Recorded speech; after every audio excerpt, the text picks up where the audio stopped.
हुई, उनके विवाह की चिंता राजा भूपाल सुरसुंदरी के पास जाते हैं और क्या कहते हैं? सुरसुंदरी के पास जाते और कहते हैं कि बेटा बता, यदि तेरी दृष्टि में कोई वर हो और तुझे पसंद हो तो मैं तेरा विवाह उससे कर देता हूँ। तो उसने अपनी पसंद का वर बतला दिया और उसकी शादी हो गई। अब नंबर किसका था? मैना सुंदरी का। जैसे ही मैना सुंदरी से राजा भूपाल पूछते हैं कि बेटा बता, तेरी दृष्टि में यदि कोई राजा हो तो मैं उससे तेरा विवाह कर दूंगा। तो मैना सुंदरी क्या कहती है कि पिताजी, जो अच्छे कुल के बच्चे होते हैं, जो अच्छे कुल की कन्याएं होती हैं, उनके लिए तो वही वर सर्वश्रेष्ठ होता है। जिसको कौन खोजता है? जिसको उनके माता पिता खोजते हैं। मुझे अपने माता पिता पर पूर्ण भरोसा है, इसलिए आप जहां मेरा विवाह उचित समझे वहां कर सकते हैं। तो राजा भूपाल कहते हैं कि बता, तू किसके भाग्य का खाती है? तो वह क्या कहती है? पिताजी, मैं अपने भाग्य का खाती हूँ। किसके भाग्य का? आप मेरा विवाह कहीं भी कर दें, यदि मेरे पुण्य कर्म का उदय होगा तो सब जगह अच्छा ही अच्छा होगा। पाप कर्म का उदय है तो आप कुछ भी कर सकते नहीं है। प्रत्येक प्राणी को संसार में अपने भाग्य के अनुसार ही सुख और दुख मिला करते हैं। मैना सुंदरी बहुत बड़ी क्या थी? विद्वान थी। उसको कर्म सिद्धांत का ज्ञान था, परंतु पिताजी जैन धर्म से अनभिज्ञ होने के कारण उन्हें मैना सुंदरी की बातें पसंद नहीं आती और क्रोध में आप बबूला हो जाते हैं। उसके कक्ष से चले जाते हैं और क्रोध में आकर कहते हैं, इस मैना को बड़ा अहंकार है, अब मैं इसे बतलाता हूँ। और एक वन में जब वे विहार करते हैं तो रास्ते में उनको कौन मिलते हैं? श्रीपाल के साथ 700 घोड़ी और मिलते हैं। और उन घोड़ियों को देखकर के राजा भूपाल का मन गदगद हो जाता है। श्रीपाल से जाकर कहते हैं कि आप तो मुझे कोई सज्जन व्यक्ति नजर आ रहे हैं और मैं अपनी पुत्री का विवाह आपसे करना चाहता हूँ। राजा श्रीपाल कहते हैं कि आप तो एक राजा हैं और मैं घोड़ी हूँ, आप अपनी राजपुत्री का विवाह मुझसे मत कीजिए। परंतु राजा भूपाल नहीं मानते हैं और उनको राजी कर लेते हैं। यहाँ मैना सुंदरी के विवाह की तैयारियां चालू हो जाती हैं और पूरा राज्य राजा को कोसता है। कौन कोसता है?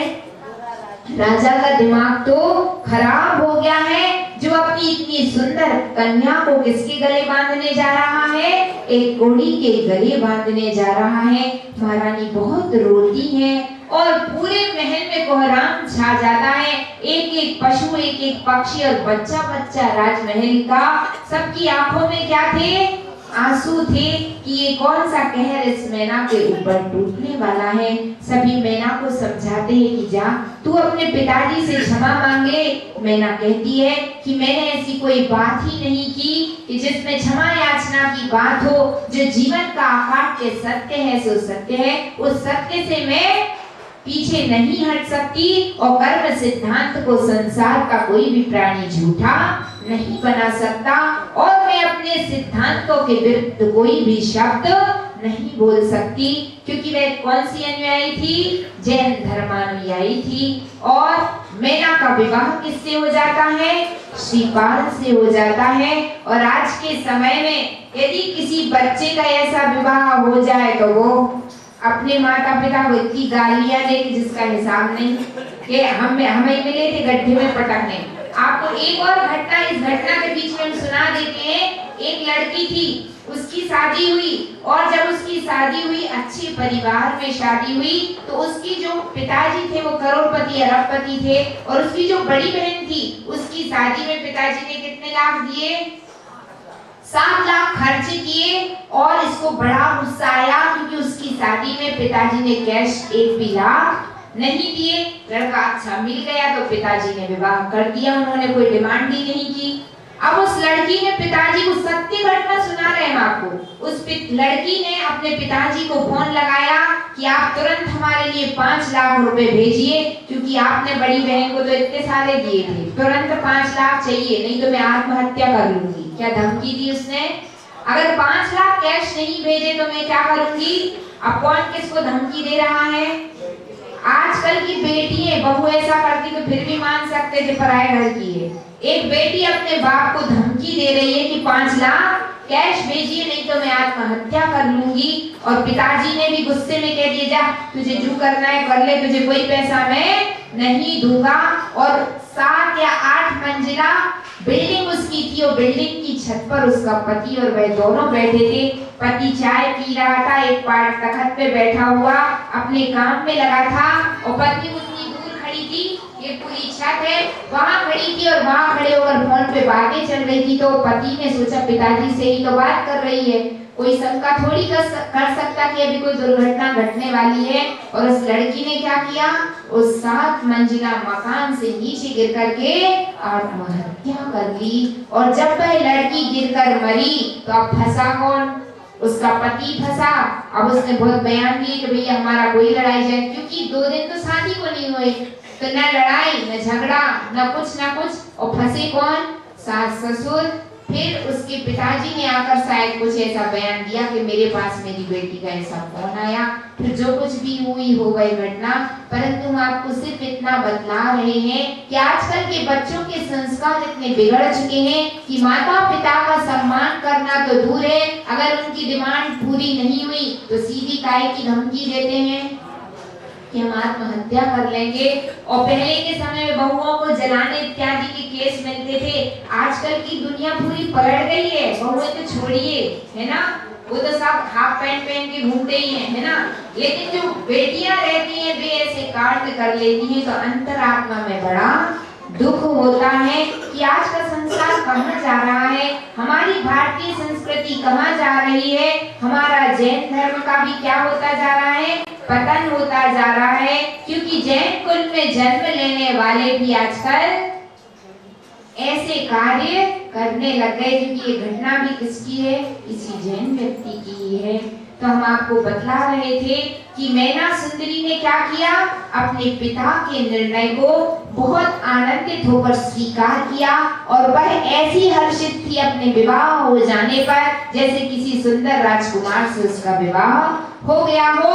वह खुद अपने हाथों से उस कोण में से निकलने वाली मवाद की क्या करती थी? मलहम पट्टी करती थी। उस समय श्रीकाल कहते थे कि तुम इतने बड़े राजा की राजकुमारी हो, ये गंदा काम तुम मत किया करो। तो मैना क्या कहती थी कि आप मेरे स्वामी हैं और आपकी सेवा करने का मेरा क्या है? कर्तव्य है, और इस सेवा के सुअवसर को आप मुझसे मत छीनिए। और उस सेवा और पवित्र भावना का परिणाम क्या निकलता है कि जो मैना सुंदरी थी वह सिद्ध चक्र विधान करती है, और सिद्ध चक्र महामंडल विधान के साथ साथ भगवान का क्या होता है? अभिषेक होता है। और वह गंधोदक में किस पर छिड़कती है? राजा श्रीपाल के साथ साथ 700 कोड़ियों पर छिड़कती है। और उसका परिणाम यह निकलता है कि वास्तविकता में श्रीपाल थे तो सुंदर ही, और जैसे ही कोड़ समाप्त हुआ तो उनका रूप ऐसा दिखाई देता था जैसे स्वर्ग से स्वयं इंद्र ही उतर आया हो। तो देखिए, जो व्यक्ति अपने धर्म मार्ग को नहीं छोड़ते, अपनी मर्यादाओं को नष्ट नहीं करते, उनको सब कुछ मिलता है। और जो व्यक्ति मर्यादाओं को खोते जाते हैं, परस्पर में विनय और सम्मान नहीं रखते हैं, अंततः क्या होता है? उसके दुष्परिणाम किसको भोगना पड़ते हैं? हमें ही भोगना पड़ते हैं। आज के समय में ससुर और बहू, जेठ और बहुरानी, देवरानी सब ऐसे घूमते रहते हैं, उनके बीच में परस्पर में कोई मर्यादाएं नहीं रहती हैं। देखिए, किसी को अपनी पुत्री के समान मानना और बात है, परंतु मर्यादा तो हर क्षेत्र में होना चाहिए। ऐसा नहीं कि आज पहले के समय में भाभी को कैसा माना जाता था और आज के देवर भाभीयों को ले लेके पिक्चर हॉल में घूम रहे हैं। बताइए क्या होगा हमारी भारतीय संस्कृति का? देखिए, जब तक मर्यादाएं हैं तब तक क्या है? हमारे समाज का, हमारे धर्म की उन्नति और उत्थान है। और जहाँ पर मर्यादाएं समाप्त हो जाती हैं वहाँ पर सब कुछ धीरे धीरे पतन होता चला जाता है। और यदि आप अपने समाज को सुरक्षित रखना चाहते हैं आप अपने धर्म को सुरक्षित रखना चाहते हैं तो आज के समय में बहुत बड़ी आवश्यकता है किसकी? कम से कम आप अपने बच्चों को अनर्गल और मतलब जो अच्छे नहीं दिखते ऐसे वस्त्रों को पहनने से रोकें। उनका अगर किसी अच्छे व्यक्तियों से संपर्क नहीं है तो उनको शिक्षा देनी चाहिए कि जब भी तुम दोस्ती करो, किसी से फ्रेंडशिप करो तो किससे करो? किसी कुलीन व्यक्ति से, किन्हीं अच्छे व्यक्तियों से मित्रता होनी चाहिए। जिनके कुल का कुछ पता ही नहीं है ऐसे लोगों से क्या दोस्ती करनी है ना?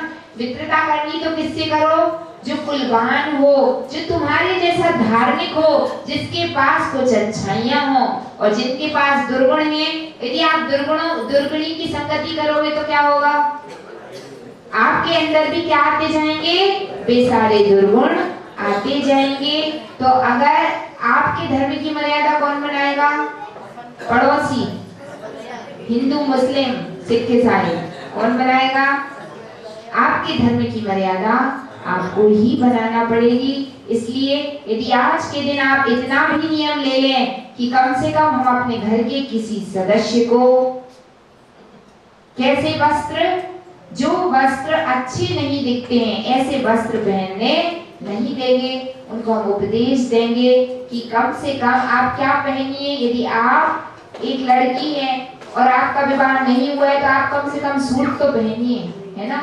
साड़ी नहीं पहन सकते तो कोई बात नहीं, क्या पहनिए? कम से कम सूट तो पहन लीजिए, है ना? जीन्स पैंट और खराब वस्त्रों का बिल्कुल त्याग कर दीजिए, क्योंकि जितनी भी घटनाएं घटती हैं वे आपके इन्हीं सभी कारणों से घटती है। एक बार की और घटना सुना देते। कोर्ट में एक केस पहुंचा और क्या केस पहुंचा? एक लड़की ने रिपोर्ट लिखाई क्या कि इस फलाने लड़के ने मुझे छेड़ा है और उसने पूरा हुलिया उस लड़के का बता दिया, उसको कटघरे में खड़ा कर दिया। जज साहब ने उस लड़की को बुलाया और उस लड़के से पूछा कि बता तू इस लड़की को जानता है? तो वो लड़का सकपका गया। उसने कहा कि जज साहब मैंने तो इस लड़की को कभी अपनी जिंदगी में देखा ही नहीं है। अब जो जज साहब थे उन्होंने उस लड़की से कहा कि जिस दिन इसने तुम्हें छेड़ा था उस दिन तुमने कैसे कपड़े पहन रखे थे? वही वाले कपड़े पहन कर आओ। तो उस दिन उसने कैसे कपड़े पहन रखे थे? एक जाली पहन रखी थी जिसमें से पूरे हाथ दिख रहे हैं, एक दूसरी जाली पहन रखी थी जिसमें से पूरे पांव दिख रहे हैं। और वह ड्रेस पहनकर जब वह जज साहब के सामने आई तो लड़के ने उसे तुरंत पहचान लिया। और जब कोर्ट में फैसला सुनाया गया तो जज साहब ने क्या कहा कि इस लड़के की कोई भी गलती नहीं, इसको छोड़ दिया जाए। तो सुनने वाले दंग रह गए कि ये गलती कर रहा है और जज साहब इसको प्रोत्साहन दे रहे। तो जज साहब ने कहा कि गलती लड़के की नहीं, गलती किसकी है? आपकी। आप अपनी सूरत तो देखिए कि आपने कैसे वस्त्र पहन रखे हैं। यदि आप ऐसे कपड़े पहनेंगे और दोषारोपण दूसरों पर करेंगे तो फिर दूसरा दोषी नहीं, दोषी कौन माना जाएगा? आप ही माने जाएंगे। तो आज के दिन हमारा विशेष जोर इसी बात पर है। दो बातें आपको गांठ बांध के जाना है यहाँ से, है ना? ऐसा नहीं कि बेशरम की तरह एक कान से सुना और दूसरे से निकाल दिया। दो चीजों में आपको सुधार करना है, क्योंकि आप लोग भी बहुत अड़ियल लोग, है ना? सुन तो सब लेते हो लेकिन सुधार कुछ भी नहीं करते। तो थोड़ा सा सुधार करिए अपने अंदर। भगवान करे कि हमारे शब्द आपको बुरे लग जाए और आपका जीवन बदल जाए तो हमारा बोलना सार्थक हो जाएगा। आज दो चीजों में सुधार करना है। एक तो अश्लील प्रकार के वस्त्रों को धारण नहीं करेंगे, ना स्वयं करेंगे, ना अपने घर के लोगों को पहनने देंगे। और दूसरा नियम, कभी भी इंटरकास्ट मैरिज अपने बच्चों को नहीं करने देंगे। उनको आप शिक्षा दीजिए। यदि तुम्हें मित्रता रखनी है तो कम से कम जैन कुल में रखो, अजैन व्यक्तियों से मित्रता और किसी भी प्रकार का संपर्क संबंध नहीं रखना। क्योंकि जब संपर्क होता है, मिलना जुलना होता है, बातचीत होती है तो ये तो गड़बड़ी हो जाती है। इसलिए उनको कंट्रोल करके रखिए। आपको बातचीत करना है, मित्रता करना है तो कम से कम अपने कुल वालों से करिए। तो आपको आज दो बातों में सुधार करना है, एक वस्त्र पर और दूसरा इंटरकास्ट मैरिज आपके घर में नहीं होना चाहिए। क्योंकि सबके घरों में बच्चे हैं, है कि नहीं है? तो उनको आप थोड़ा सा समझाइए। ऐसा नहीं है कि आप माता पिता हैं, आप प्यार से समझाएंगे तो बात आपकी बच्चे नहीं मानेंगे, जरूर मानेंगे। परंतु आप ऐसी माता मत बनिए कि आजकल तो मॉडर्निज्म का जमाना है, सबके बच्चे तो जीन्स पहनते हैं और हमारे बच्चे नहीं पहनेंगे तो देहाती नजर आएंगे, है ना।